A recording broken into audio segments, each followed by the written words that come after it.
Hi everyone, welcome to this reading. So I have my crystal ball off to the side. I will be scrying throughout this message. If you're new to my channel, my readings are a little different. If you're turning, welcome back. You know how we do if it doesn't resonate with you. If you're forcing the story to fit, arguing with it in any way, just leave it behind for the people who it's meant for. So channel members, High Priestess here. You guys will have a video post tomorrow evening, so definitely check that out. If you're interested in channel memberships, that link will be in the description box below. For those of you who wanted to be part of the free addictions discussion event over Zoom, that's tonight at 7 p.m. Eastern Standard Time, and this is the last one that we're doing, at least for a little while. And the link for that, to book that, is in the description box as well. Okay, let's go ahead and let's get started.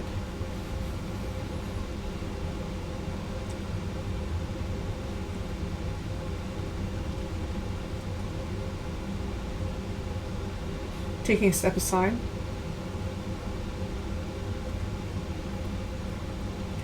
And allowing Spirit to pass through me.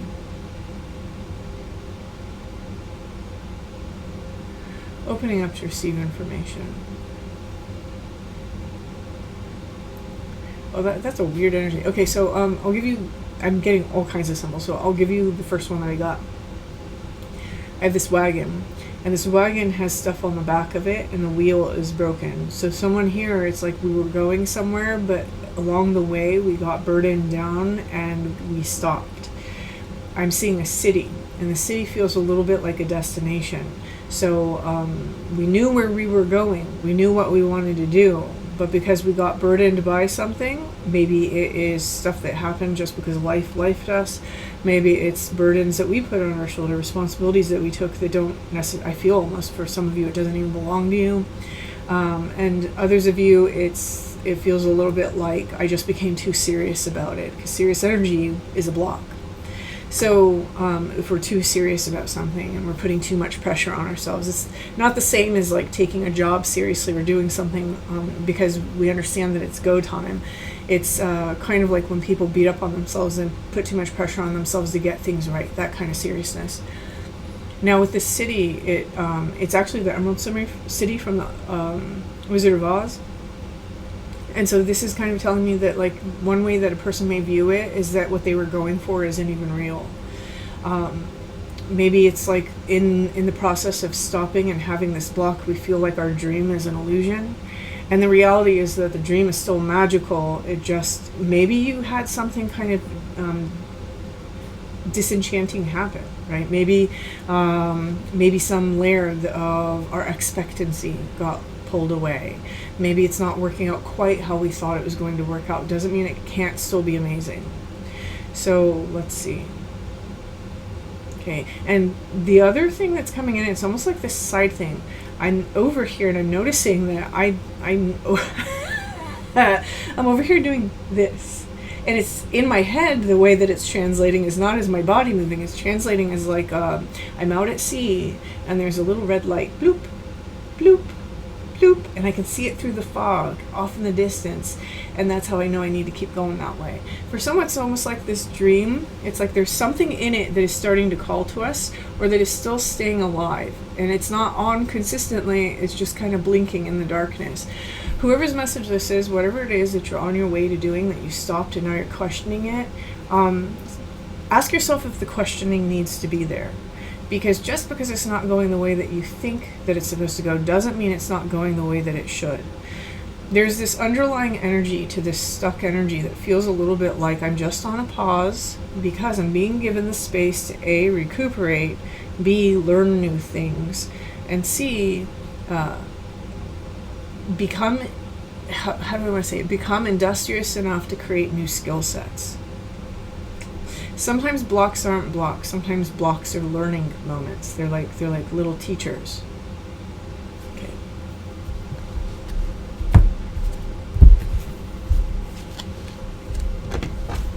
This is wild because I was just talking about the dark crystal just before this reading with Steph. So interesting. So we have the dark crystal. And if we look at this, I'm being really drawn to this part right here, because it's almost like, you know how when you have a predator like a moth or something, or not a predator, like a moth or a butterfly, and even some bugs. In order to avoid the predators, they have these eyes on them, and it's to trick the predator into thinking something.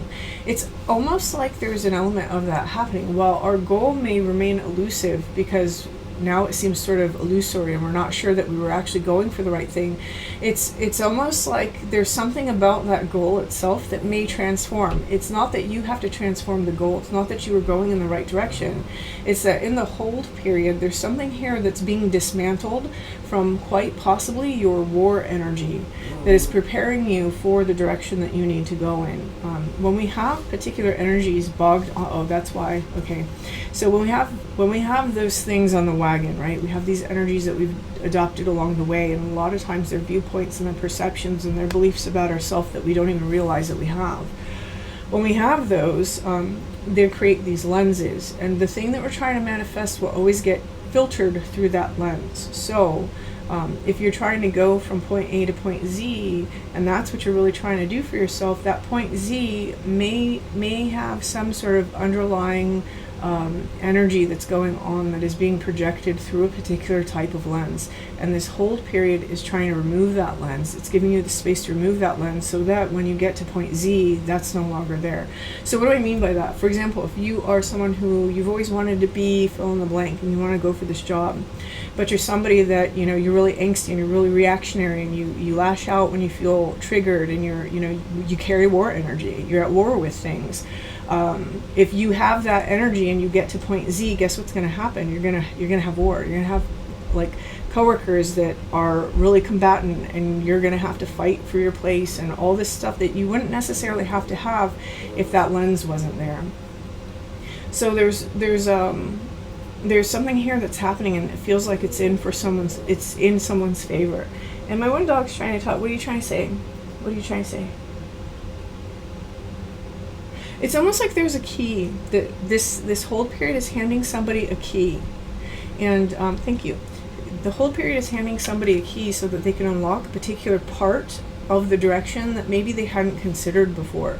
So going along with our example, for example, if you are somebody who, you're going for, like, maybe you want to do like a healing business, and you think that has to be like a hands-on modality, maybe like what your true self always wanted, but you're afraid to like go back to school, for example, is you want to be like a therapist, or you want to be somebody that needs some sort of licensure in order to do the thing that you actually want to do.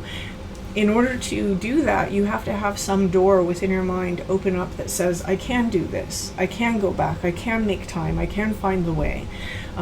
For others of you, it's like a door opening up in terms of opportunities that you wouldn't have if the people that are important around you notice, they're just really combatant and aggressive and reactionary, I'm not going to make space for them. And so there's something here that's being dismantled in your favor. And it may not look that way because you may be having things dismantled in your life that don't feel like they're in your favor. It's in the subtext. It's in the energy that you embody. There's something within you that is starting to dismantle now to allow you to transform and allow you to have the direction that you're going in. It's like getting to the Emerald City without the wizard in the way. So you understand, this is still a magical place. I didn't need to believe in this thing up here that was, not really even real. I was still allowed to go and find the magic that actually exists there. So I think that whoever this message is for, it's like you are on this particular course, and I hesitate to even say the right direction, because I feel like as a whole we should try to move away from that, because we're always in the right direction. We're always getting the skills and the tools and the experiences required for ourselves to evolve. And it doesn't always have to go our way. That's just not what it's about. We would like it to be about that, but ultimately that's not what it's about.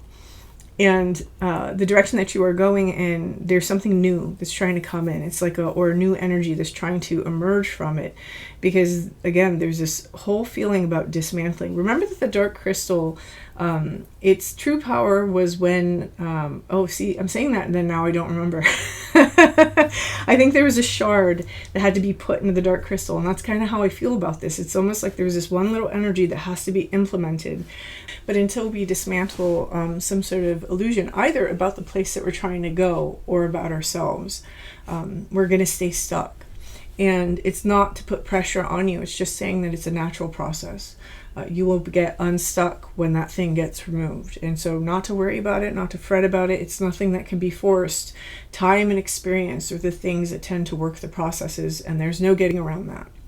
Okay, let's see. I'm noticing also that on one hand this looks like a brain, but then it also looks like a bug or a creature or a Skeletor. So it's almost like the mind has a face or a sentience of its own, right? That's a very weird feeling. So how I would translate that is that it's like the self knows. You, your conscious mind, you have your direction, you have the places you're trying to go, but the self is in charge and it's navigating. So this is like trusting the process.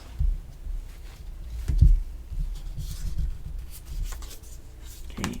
We have Council of Light, Divine Orchestration, Helpers in the Subtle Realms. And that's exactly how I feel about this. It's something that, it goes beyond the time that you're choosing for it to happen. So there's other things at play. There's other things in the works here.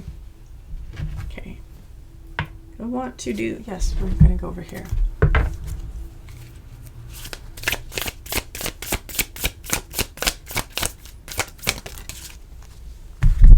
Okay, we have serious star blessings. Yes, proceed, be seen, push through. So it's just, keeping on the course. You don't have to give up on it. I feel that that's really what's going on here. Someone has been wondering, should I even give up on this? And this is kind of like a confirmation coming through saying, no, you should keep going. Eventually you'll push through this when it's time. And it's not that it's time for something else. It's when something has made sense and clicked within you, when something has been removed and energy has been left behind. Okay, we have the Two of Swords.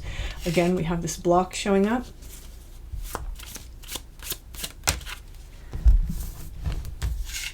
We have the Seven of Pentacles. And so I'm not reading this in traditional like folk cartomancy way. I'm going to read this like the tarot. With the Seven of Pentacles, this feels like we're just waiting, right? It's just a waiting period. As we're waiting for the fruit to grow on the vine, it doesn't seem like anything's happening, but actually quite a bit is happening. The whole fruit is being created.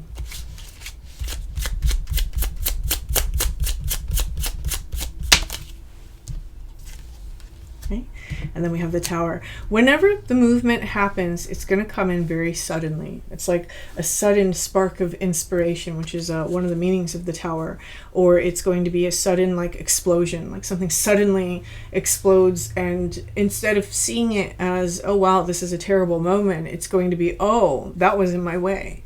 And it's only from that point forward that we can move. And I feel that that's really the dismantling that keeps being spoken about. And for some of you, it is going to be a situation in your life that maybe you would rather have kept. It may have been a situation that, like for example, the loss of a home or a loss of a job can sometimes be the Tower. But ultimately what's happening is that's what was required to get you to continue on. Whatever it is that we are holding on to, whatever the Tower comes and strikes is whatever was meant to be dismantled in order to get us into the vibration and the energy and the mindset that we could then arrive at the destination in our best way. And I do think for some of you this is an inspiration. With this inspiration, it feels a little bit like when you have it, you're going to feel like it came from someplace else. Again, inspiration. Although we say inspired to mean ourselves sometimes too. So let's see.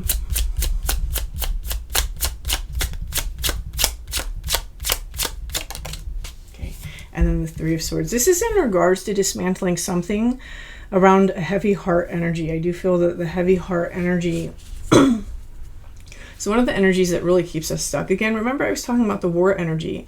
I don't think that's any coincidence. I just use that as an example, but I do think that that's going to be what it is for a lot of you, especially with this Three of Swords. That war energy is always the result of a Three of Swords, whether it's a Three of Swords that we normalized inside of our life from an early age, or a Three of Swords that we experience later in life. Three of Swords, for those of you who aren't familiar to tarot, it just represents a profound heartbreak, like a very deep heartbreak. Oftentimes a betrayal. So I do think that because it is touching this card, which for me sometimes this can represent family, it can represent like what I think most people would call like soulmate family, people that you incarnate with over and over. It could be lessons like that, like so these like familial collective lessons. These might be the heartbreaks that we're starting to dismantle. It's really hard for a lot of people to learn to put the sword down. And even when people are like, I just want everyone to love each other, they still have their sword in hand. That's different from being a Queen of Swords. The Queen of Swords is very much in control of her sword, and she doesn't use it needlessly. She only uses it to warn people, to say, I'm offering and extending my hand to you, but you should not mess with me. And for her, it's not about hurting other people, which is what it is when we get reactionary. We want to tell people off, hurt them, or, just feel better by blah, blah, blah. And, that's a very Page of Swords, sort of Knight of Swords energy.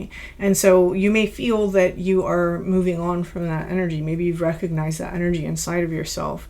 But there's definitely this sort of dismantling of that reactionary response that I'm seeing here for most people. I don't think that's what it is for everybody, but I think for most people, that's what's going on inside of this energy.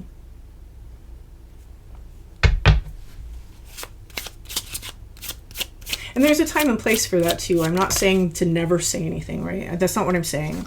It's just some people, it's like they project their very strong emotions onto other people, or they don't like something and it's really a them thing and they don't know how to process that as adults. So they make it other people's problems, and that's what I'm talking about here. And that's not to talk down about to anybody that does that. I think most of us have been there. But it's definitely to say understanding how to communicate appropriately seems to be one of the energies that is trying to come into this. I mean, there's heavy swords, right? 3 swords, two of swords out of the 5 cards that we have here. So here we have the 3 of Wands. This is a journey, and this is a skill now, being able to communicate effectively, being able to sit with one's own emotions rather than trying to blast them out at other people, and being able to sift through those and understand what they're actually saying about us, right? I don't think that really reactionary people understand that the people they react towards, if they're wise people and discerning people, they understand, oh, this person's insecure, they have this touchy spot. So what we're really doing is we're showing people our weakness. We don't need to show people that. Here with the 3 of Wands, this is about learning how to take the direction and how to take the responsibility to craft your own direction. 3 of Wands is the explorer that is waiting for the ship to come to bring him to the 4 of Wands across the sea. And this is a journey for somebody. And when we adopt this new energy, I mean, you even think about the imagery that came in the beginning. It was the wagon that was stuck that's going to the city. I think that someone here is about to become unstuck. It's just you have this space and this time where it's like, hey, we don't want to ruin what we're going to have once we get there, or we don't want it to be something twisted, right? Something that we weren't expecting. So let's go ahead and let's work through these things now so that we have the best energy possible. I dare say that for some of you, that's going to be a relationship. The reason why is because the 3rd card is Sirius. Sirius comes with a pair. It's Sirius A, Sirius B. So for some of you, that's going to be in terms of relationship. Maybe you're looking for a really good relationship, but you're still a reactionary person. That brings an amount of toxicity inside of a relationship, especially if the other person happens to be reactionary too. That's where you get really volatile situations. So we're really trying to stay away from this Tower 3 of Swords energy. Now, again, it doesn't have to be the swords energy. So for some of you, for example, another example I could give is if you're somebody that is working on a creative project, but you've been stuck in it for a little while, maybe you're starting to think, wow, I'm never going to be able to do this, or maybe, maybe I wasn't supposed to. And the message in this is a confirmation that yes, you should continue to proceed through this. There's just something here within the communication that has to be a little bit more crafted. So maybe that's being able to express an idea in a new way, or being able to express it with a little bit of an energy that hasn't been done before, something that's a little bit more unique and more you. It may even be waiting for the right, for example, if it's a book, waiting for the right publisher. Maybe you have something out there that's meant for you, but you are trying to get these publishers to publish your book or publish your work of some kind that aren't right for you. So sometimes when we have doors closed, it's because the right one hasn't opened yet, and yourself is just waiting for that right one. It doesn't mean give up. Here we have the Sun, and whenever I have the Sun, this is very successful. Again, it's the 3 of Wands leading into the Sun. So this is that journey that's leading us to some place that's very successful, very happy. Let's see what else the Sun wants to say. I want one more card.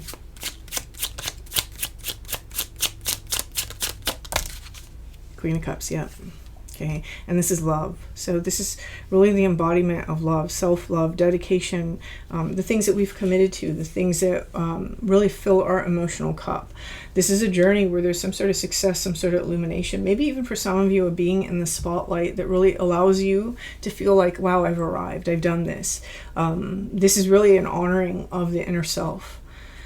There's this interesting energy coming in too, because we have the Seven of Pentacles touching the sun. We have the Tower touching the sun. It's like what we're growing is this beautiful solar energy, and the beautiful solar energy is the result of this Tower. And this is one reason why on this channel I always tell people, don't fear the Tower moments. I know that like our ego mind with its misidentification, its misattachments, it's always attaching to people, places, things, ideas, you know, all these things. And when they don't work out, then it's like our lives fall apart. But that's because we've misidentified. We've thought, I need this. I am this. I am a wife. I am, you know, living in this place, and that makes me who I am. This is home. And we grow so attached to those identifications that when it's just simply time for new things, we hold on to, with dear life, and that energy that we vibrate in that holding on is a lack, and then we manifest more lack, rather than manifesting beautiful new beginnings if we were to let them go and accept it and say, you know, I'm sad that it's going, but it's okay, because I know whatever's going to happen to fill this space is going to be 10 times more amazing. Someone's learning to shift into that energy here.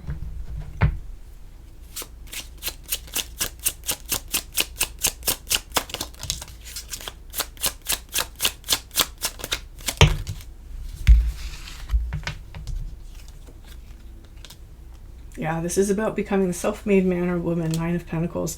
And then we have the Nine of Wands, really protecting that feeling of, you know, the Nine of Pentacles doesn't over-identify with things. A lot of people think that she's all about money, but that's really not what the Pentacles represents. The Pentacles represents our stability and structure and what we're able to create in the 3D. It's not really about money. It can be, depending on the context. For this, it's more about the life that we've created and protecting our sense of independence. So not over-identifying with things, not feeling like it needs approval, right? Not feeling like our ideas and our beliefs have to be validated by everybody that we talk to. And it's the clearing up of this energy, right? What are we trying to get control over? We're trying to have the sun over the Knight of Swords. So again, that Swords energy is coming out, really protecting ourselves from this energy. So I'm being told to read diagonal also. We have this dark crystal, but they're telling me to read sacred sigil. So it's almost like this sacred name or the sacred imprint is happening in this Two of Swords. It's like there's this moment where it's almost like being guided to pause. And in this pause, there is a journey all of its own in establishing our independence from this energy. This is an energy that came from someplace else, right? We don't need to think of it that way, but I do want to say it because it is coming through. It's an energy that was given to us. Oftentimes these energies are given to us because we've internalized. We've chosen to internalize. When we're young, we don't have that choice. We internalize everything. But as an adult, you have the choice to internalize and adopt the feelings, the beliefs, the negative things that you're experiencing, or you have the choice to look at them and say, hey, like these are just opportunities for me to grow. And the more that you do that, the more you'll find that those really strong emotions and those feelings, you understand that the most important thing you can do is sit with them. Is to sit with them. You don't have to react out of that space. Wait till you're calm, because otherwise you're showing up to adult situations in that childlike energy, because the Knight of Swords hasn't grown fully. And do yourself the favor and allow yourself to really work in this energy, work through the energy, and allow yourself to be able to exhibit this, because this is the energy of someone who's co-creating with the universe, right? It's co-creating things that they want. This is what's happening here. Things are being divinely orchestrated in your life to try to weed out this energy, because this isn't going to benefit anybody. This is the wounded person that hurts other people, right? When wounded people hurt people. And oftentimes they have a hard time seeing it when they're in this energy. So this is beautiful, because this means that someone is evolving to a significant degree. And if it's not about war energy for you, and it's simply that you have like a project that's stuck, you're going to become unstuck, but in the process of doing it, you're going to be much better at whatever it was that you're doing inside your craft. I see this in that case as having like the ability to become extremely flexible with your words and with your mind. So not feeling like you have to do it this one way, or being so stuck inside of a rut that you're doing the same thing over and over. It's like this divine inspiration that's coming through to help you kind of craft something that you can be proud of. So whoever's message this is beautiful. And I'm going to leave this here. And if this resonates with you, feel free to like this video. And until next time.